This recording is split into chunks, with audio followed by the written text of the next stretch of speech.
Haleluya, puji Tuhan, shalom, selamat hari Minggu saudara yang kasih dalam Tuhan.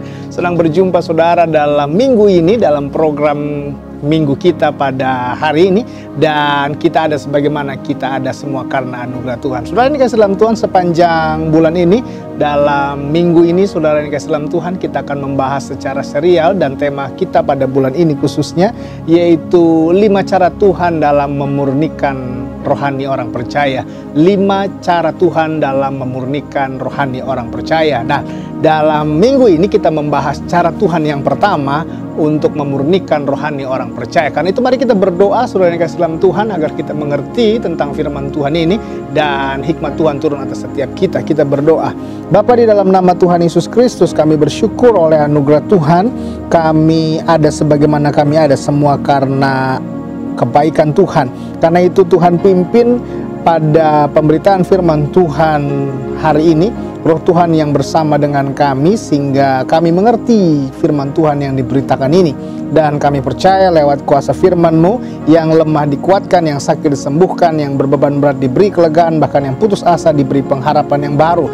Karena firman-Mu itu berkuasa, firman-Mu ada jawaban, firman-Mu ada kekuatan, dan firman-Mu adalah tuntunan kami orang percaya untuk lebih lagi dekat dengan Tuhan. Karena itu berfirman buat kami, hamba-Mu yang menyampaikan firman Tuhan, urapi dengan kuasa Roh Kudus, sehingga setiap kata yang keluar dari mulut dari lidah hati, setiap kata yang keluar dari mulut dari lidah hati hamba, semua berasal dari isi hatinya Tuhan, yang tidak pernah kembali dengan sia-sia, mengerjakan sesuatu dan memerdekakan hati kami. Di dalam nama Tuhan Yesus Kristus kami percaya lewat kuasa firman-Mu, kami berjumpa dengan Tuhan, dan orang yang berjumpa dengan Tuhan, dia akan cakap menanggung segala perkara. Haleluya, amin, haleluya, puji Tuhan. Nah, saudara yang dikasih dalam Tuhan, kita ada dalam serial khotbah kita yaitu 5 cara Tuhan memurnikan rohani orang percaya. Dan minggu ini adalah cara yang pertama yang akan kita bahas bersama. Karena itu mari kita buka Alkitab kita, Yesaya 43 ayat 20, 21 dan ayat yang ke-25. Demikian Alkitab berkata, binatang hutan akan memuliakan aku, serigala dan burung unta, sebab aku telah membuat air memancar di padang gurun dan sungai-sungai di padang belantara untuk memberi minum umat pilihanku. Umat yang telah kubentuk bagiku akan memberitakan kemasyuranku. Ayat 25, akulah dia yang menghapus dosa pemberontakanmu oleh karena aku sendiri, dan aku tidak mengingat-ingat dosamu. Saudara yang dikasih dalam Tuhan, cara yang pertama adalah bagaimana Allah memurnikan rohani kita. Cara yang pertama adalah Allah memperlakukan kita, atau perlakuan Allah terhadap umat pilihannya. Saudara yang dikasih dalam Tuhan, ayat yang tadi kita baca adalah ayat yang berbicara tentang bagaimana umat pilihan Allah mengalami atau diampuni dosanya oleh Allah. Dan dalam pembahasan kita dalam minggu ini, yaitu 5 cara Tuhan dalam memurnikan rohani kita. Dan cara yang pertama adalah Allah memperlakukan kita, atau perlakuan Allah terhadap kita, agar kita, rohani kita dimurnikan. Jadi kalau saudara menatap saya dan berkata, maksudnya gimana Pak Pendeta? Rohani kita diapain? Rohani kita diperlakukan oleh Allah agar kita menjadi lebih murni di hadapan Tuhan. Jadi dalam tahap pemurnian itu biasanya ada beberapa tahapan, yaitu ada tahap perlakuannya. Ada sesuatu barang yang ingin dimurnikan, maka barang itu akan diperlakukan khusus. Lalu kemudian setelah di treatment khusus, diperlakukan khusus, nanti akan diadakan pembersihan. Nanti itu kita akan bahas selanjutnya. Nah, kerohanian kita saudara, kita diperlakukan oleh Allah dengan hal yang sama. Jadi saudara dan saya pada dasarnya adalah umat pilihan Tuhan. Kita dipilih oleh Tuhan dengan cara Tuhan yang ajaib. Nah, ketika kita dipilih oleh Tuhan, maka ketika kita masuk dalam tahun ini, tahun pemurnian, maka rohani kita akan dimurnikan oleh Tuhan, akan diperlakukan oleh Tuhan secara khusus agar kita lebih lagi makin mencintai dan mengasihi Tuhan. Nah, cara yang pertama ini adalah Allah memperlakukan kita. Allah memperlakukan kita umat pilihannya seturut dengan kehendak dan rencana Allah. Jadi Allah memperlakukan kita sebagai umat pilihannya dengan kehendaknya dan dengan caranya. Saudara yang dikasih dalam Tuhan, yang pertama adalah mengangkat kita dari lumpur dosa atau dari kubangan dosa. Saudara, kita ini dulu hidup dalam kesia-siaan. Kita ini dulu hidup dalam kefanaan, dalam kubangan dosa. Aduh, kalau bicara dosa, mungkin saudara menatap saya berkata, "Aduh Pak Pendeta, saya itu dosa banyak banget, semua dosa saya udah lakukan." Ya kan? Aduh, semua kesalahan saya udah buat Pak Pendeta. Aduh, saya dosanya banyak banget, berat banget tuh. Tuhan kira-kira ngampunin saya nggak sih? Nah, sampai di sini dulu saudara, saya mau bilang, seberat apapun dosa saudara, sebanyak apapun dosa saudara, maka jawabannya adalah, kalau saudara bertanya, apakah Tuhan akan mengampuni dosa saya? Maka jawaban saya, yes. Tuhan akan mengampuni kita. Karena pada dasarnya Allah itu adalah Allah yang mau mengampuni. Nah, dari situ perlakuan Allah, yaitu Allah mengangkat kita dari kubangan dosa atau dari lumpur dosa, itu adalah bagian perlakuan Allah terhadap umat pilihannya. Dosa kita diampuni. Kenapa saya harus dosanya diampuni dulu? Supaya kita ini dalam keadaan yang tidak kudus, lalu kemudian Allah mengampuni kita, lalu kita ke dalam keadaan kudus, hingga akhirnya apa? Kita punya keberanian untuk datang mendekat kepada Allah. Karena ketidakkudusan membuat kita takut untuk menghampiri Allah. Ketidakkudusan membuat kita tidak percaya bahwa Allah ada bersama dengan kita. Ketidakkudusan itu membuat kita akhirnya ragu akan janji-janji dan kuasa Tuhan. Jadi Allah mengangkat kita dari lumpur dosa. Jadi seberat apapun dosa kita di hadapan Tuhan, maka Tuhan memperlakukan kita dengan cara mengampuni kita. Jadi kalau hari-hari ini saudara berkata, saya sudah nggak layak, saya sudah nggak pantas, dosa saya begitu banyak, dosa saya begitu besar, itu hanyalah intimidasi dari setan supaya engkau tidak bisa mendekat kepada Allah. Karena itu ingat, yang pertama, Allah sudah memperlakukan dirimu, umat pilihan Tuhan, dengan cara Allah mengampuni engkau, mengangkat engkau dari lumpur dosa atau dari kubangan dosa. Yang kedua saudara, cara perlakuan Allah kepada kita dalam memurnikan rohani kita adalah menarik kita dari tempat yang kotor. Jadi Allah bukan hanya mengangkat, tapi dia menarik kita. Tujuannya supaya kita tidak lagi ada di situ, tidak lagi kembali ke situ, tidak lagi masuk ke dalam hal yang sama. Jadi waktu Allah menarik saudara, itu sakitnya, beratnya luar biasa. Maka kadang-kadang orang yang sering bilang, aduh Pak Pendeta, kalau udah jatuh dosa itu kayaknya susah banget untuk ditinggalin Pak Pendeta. Aduh, kayaknya kalau saya udah pernah bertobat lalu kemudian saya jatuh lagi ke dalam dosa yang itu, aduh kayaknya berat sekali Pak Pendeta untuk keluar lagi. Itu sebabnya Allah perlu menarik engkau untuk keluar dari tempat itu. Dan waktu Allah menarik, sakitnya luar biasa. Allah sedang memisahkan engkau benar-benar dari tempat itu. Jadi kalau hari-hari ini Allah sedang menarik dirimu dari lembah dosa itu, dari tempat yang jahat itu, dari tempat yang kotor itu, Allah sedang menarik engkau, bersyukur saudara. Dan cara Allah menarik itu luar biasa. Caranya banyak, bisa lewat sakit, bisa lewat usaha yang gagal, bisa lewat apapun. Bahkan izinkan saya berkata, mungkin saja Allah merancanakan atau Allah turut campur dalam situasi seperti ini, dan engkau ditarik saudara, untuk supaya engkau tidak ada dalam lubang yang sama, tidak di tempat yang kotor itu, saudara yang kasih dalam Tuhan.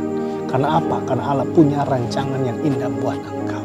Yang ketiga saudara yang kasih dalam Tuhan, yang ketiga, cara Allah memperlakukan kita sebagai umat pilihannya, memurnikan rohani kita, adalah membersihkan kita dari kotoran yang melekat. Jadi pada waktu Allah mengangkat, pada waktu Allah menarik kita, yang ketiga Allah membersihkan kita dari kotoran yang melekat saudara. Jadi pada waktu kita ditarik, masih ada kotoran-kotoran itu yang menempel dalam tubuh kita. Masih ada dosa-dosa itu yang melekat dalam roh kita, dalam daging kita, saudara. Sehingga akhirnya terkadang kita suka mengingat lagi, ya kan? Bahkan kadang-kadang kita lebih bangga, aduh dulu saya begini, wah sekarang saya udah bertobat. Tapi kalau cerita pengalaman tuh dulunya kita kayaknya hebat banget gitu, saudara yang kasih dalam Tuhan. Iya kan? Sehingga akhirnya Allah perlu membersihkan yang melekat itu. Apa yang dibersihkan? Apa yang melekat itu?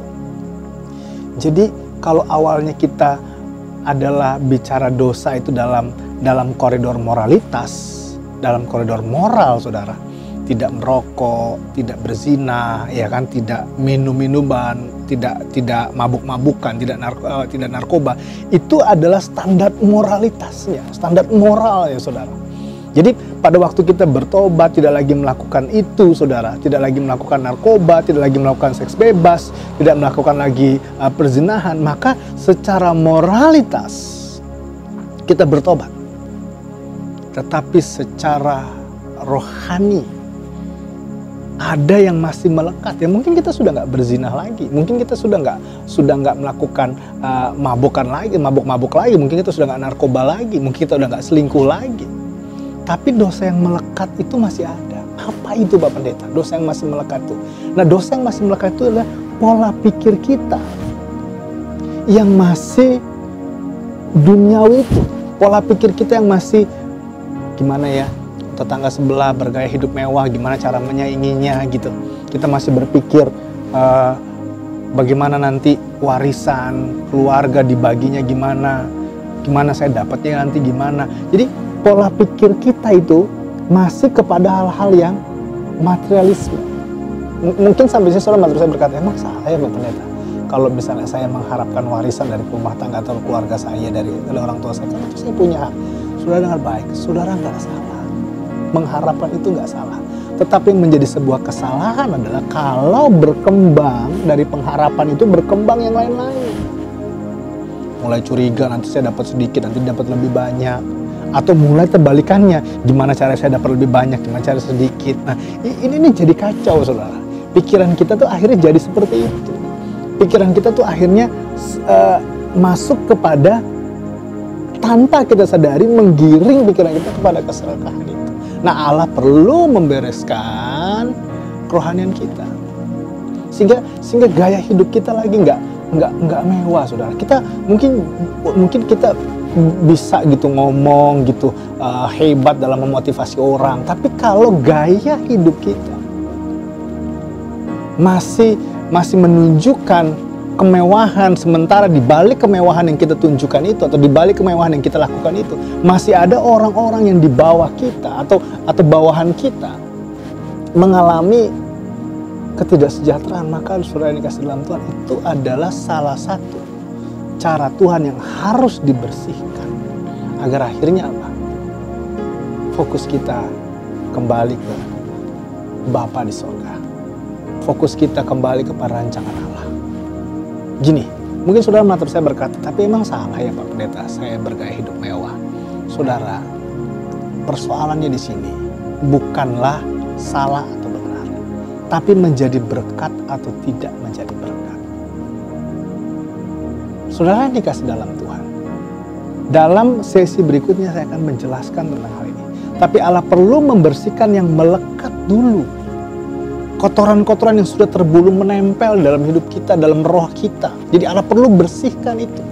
Supaya apa tujuannya? Supaya tidak ada lagi namanya cacat celah dalam rohani kita. Sehingga betul-betul kita masuk nanti dalam kerajaan sorga, itu betul-betul dimurnikan oleh Tuhan. Betul-betul kudus dan tak bercacat di hadapan Tuhan. Kalau saudara bisnis, melakukan usaha, punya toko satu, lalu punya harapan lagi toko satu jadi 2, toko 2 jadi 4, 4 jadi 6, 6 jadi 8. Terus kalau saudara udah punya itu, saudara mau buat apa? Katakanlah saudara bilang, saya mau punya rumah besar. Terus saudara sudah dapat rumah besar, saudara mau apa? Katakanlah saya mau anak-anak sekolah saya di sekolah-sekolah yang terbaik. Anak saudara sudah sekolah yang terbaik, itu saudara mau apa? Ujung-ujungnya apa? Ujung-ujungnya saudara baru mengerti bahwa semuanya itu adalah kesia-siaan. Apalagi kalau kita dapatkan itu dengan cara yang menyakiti orang, mengambil hak orang. Saudara, ini yang dibersihkan oleh Tuhan. Karena itu saudara yang dikasih dalam Tuhan, kiranya roh Tuhan yang akan membuat pengertian atas kita. Dan yang lebih parah lagi saudara yang dikasih dalam Tuhan, ketika kita dulu hidup dalam dunia sekuler, lalu kita menerima Tuhan, kita mendapat lawatan Tuhan, zaman Tuhan, berjumpa dengan Tuhan, lalu kita akhirnya nyesel akan keadaan kita dan kita mengaku salah, lalu kita bertobat. Dan saking ekstrimnya kita bertobat, kita tinggalkan pekerjaan kita, kita masuk dalam ladang pelayanan. Lalu kita tinggalkan usaha kita, kita melayani Tuhan. Lalu kemudian di gereja kita menjadi full timer, kita melayani Tuhan. Lalu ketika kita melayani Tuhan, kita menjadi full timer. Waktu berjalan 1 tahun, 2 tahun, tahun ke-5, tahun ke-10, mulai kita berpikir, kok saya malah kekurangan Tuhan. Nah, di dalam ladang pelayanan itu mulai kita berpikir keuntungan, saudara. Ini yang perlu dibersihkan Tuhan. Saudara yang kasih dalam Tuhan, mungkin kalimat saya sedikit keras, tetapi saya ngomong begini karena saya mengasihi saudara dan saya. Karena saya mengasihi agar kita lebih lagi mengerti tentang perlakuan Allah dalam memurnikan kerohanian kita. Kalau yang pertama dia mengangkat kita, yang kedua dia menarik kita, dan yang ketiga Allah benar-benar membersihkan kita, saudara yang kasih dalam Tuhan. Karena itu kita sebagai orang yang percaya, sebagai orang rohani, disinilah akhirnya kita bisa berkata hanya Tuhan saja. Gunung batuku dan Tuhanlah pengharapanku. Jadi Allah itu adalah gunung batuku atau gunung batu kita, keselamatan kita. Pada akhirnya orang-orang yang mengandalkan Tuhan, pada akhirnya orang-orang yang merasa bahwa Tuhan sudah memurnikan dia, akhirnya apa? Bahwa dia berkata dan berpegang kepada satu kalimat, Tuhanlah gunung batu. Nah, saudara dikasih dalam Tuhan. Tentunya ilustrasi atau cerita yang saya ceritakan tadi, ketika kita seorang yang tadinya pengusaha lalu kita bertobat lalu kita full timer, itu nggak salah. Tetapi yang menjadi sebuah kesalahan adalah pada masuk tahun-tahun berikutnya kita mulai merasa bahwa ada sebuah kata seperti penyesalan, ada sebuah rasa seperti kok kayaknya saya malah kekurangan. Nah, ini loh yang Allah bersihkan supaya benar-benar kita tidak lagi memikirkan tentang komitmen yang sudah kita ambil itu, saudara yang kasih dalam Tuhan. Jadi sampai sini saudara, saya harap tidak salah mengerti saya. Jadi saya simpulkan dengan kalimat sederhana, bahwa perlakuan Allah dalam memurnikan rohani kita adalah Allah membersihkan kita dari dosa. Jadi setelah Allah mengangkat dosa kita, mengangkat kita dari lumpur dosa, lalu Allah menarik kita dari kubangan dosa itu atau lumpur dosa itu. Dan yang ketiga, Allah membersihkan dosa-dosa yang masih melekat, yang menempel, yang kalau sudah terlalu lama kita ada di dunia jahat itu, dan Allah perlu membersihkan. Dan bukan hanya secara moralitas, tapi kerohanian kita yang pikiran kita, pola pikir kita yang penuh dengan kedai itu Allah murnikan, saudara yang kasih dalam Tuhan. Tentunya ini bukan bicara 1, 2, 3 hari, tetapi ini bicara waktu demi waktu yang kita jalani. Karena itu bersiaplah, di tahun ini Allah memurnikan kerohanian kita. Saya berdoa kiranya roh Tuhan yang memberikan lebih lagi pengertian atas apa yang kita sudah dengar pada hari ini. Kita berdoa. Bapa, di dalam nama Tuhan Yesus Kristus, Hamba sudah menyampaikan isi hati Tuhan. Hamba sudah menyampaikan apa yang menjadi beban yang Tuhan taruh pada hamba. Sehingga pada saat ini kami berdoa yang menyaksikan program ini, kiranya Tuhanlah yang akan memurnikan kerohanian kami. Allah yang memperlakukan kami, umat-umat pilihan Tuhan, dengan caranya Allah. Terima kasih Tuhan sudah mengangkat kami dari lumpur dosa. Terima kasih Tuhan menarik kami dari lumpur dosa itu supaya kami tidak jatuh ke tempat yang sama, agar kami menjauh dari tempat itu. Dan terima kasih Allah mau membersihkan kami dari dosa-dosa yang melekat itu yang sudah terlalu lama menempel dalam kehidupan kami. Terima kasih Allah membersihkan. Karena itu mampukan kami dan kami buka hati kami siap Tuhan murnikan, kami siap Tuhan bersihkan. Di dalam nama Tuhan Yesus Kristus, sehingga lewat firman Tuhan ini, lewat perjamuan suci yang kami terima di minggu awal ini, Tuhanlah yang menguduskan dan memurnikan kami. Hamba berdoa kiranya roh Tuhan turun atas setiap kami, dan setiap firman Tuhan masuk dalam roh kami, dan firman Tuhan itulah yang akan menyembuhkan yang sakit. Karena kalau ada yang sakit, taruh tanganmu di bagian yang sakit. Hamba berdoa dalam nama Tuhan Yesus Kristus, tangan yang taruh di bagian sakit ini oleh bilur Yesus, Tuhan yang memberikan kesembuhan atasnya, dan jadi sembuh karena bilur Yesus.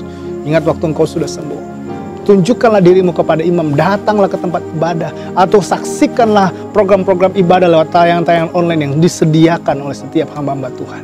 Sehingga akhirnya engkau jadi berkat. Terima kasih Bapa, terima kasih Tuhan. Di dalam nama Tuhan Yesus kami berdoa. Berkati bangsa negara ini aman dan penuh tangan Tuhan yang kuat. Dan berkati kami semua yang menyaksikan program ini. Kalau ada yang sedang menyaksikan program ini dan ada deal-deal atau keputusan-keputusan besar yang harus mereka ambil, ada bisnis besar yang sedang mereka doakan, sirkus hamba berdoa dalam nama Yesus, kiranya fokus mereka bukan pada bisnis itu, tapi fokus mereka kepada kehendak Bapa yang ingin Bapa lakukan, yang ingin Bapa percayakan, sehingga mereka memiliki filosofi tidak takut kehilangan. Akhirnya mereka berserah totali kepada Tuhan. Dan kalau memang Tuhan izinkan ini berkat mereka, hamba doa dalam nama Yesus, jadi oleh beliau darah Yesus Kristus. Haleluya, haleluya, haleluya. Dan akhirnya engkau berhasil karena Tuhan. Terima kasih Bapa. Haleluya. Amin. Amin. Saudara yang kasih dalam Tuhan, kiranya firman Tuhan ini jadi berkat buat saudara. Dan setiap saudara yang menyaksikan program ini, tetap setia dalam Tuhan, tetap memandang Tuhan, dan ingat Tuhan itu baik dalam kehidupan kita. Sampai jumpa dalam program selanjutnya. Tuhan Yesus memberkati.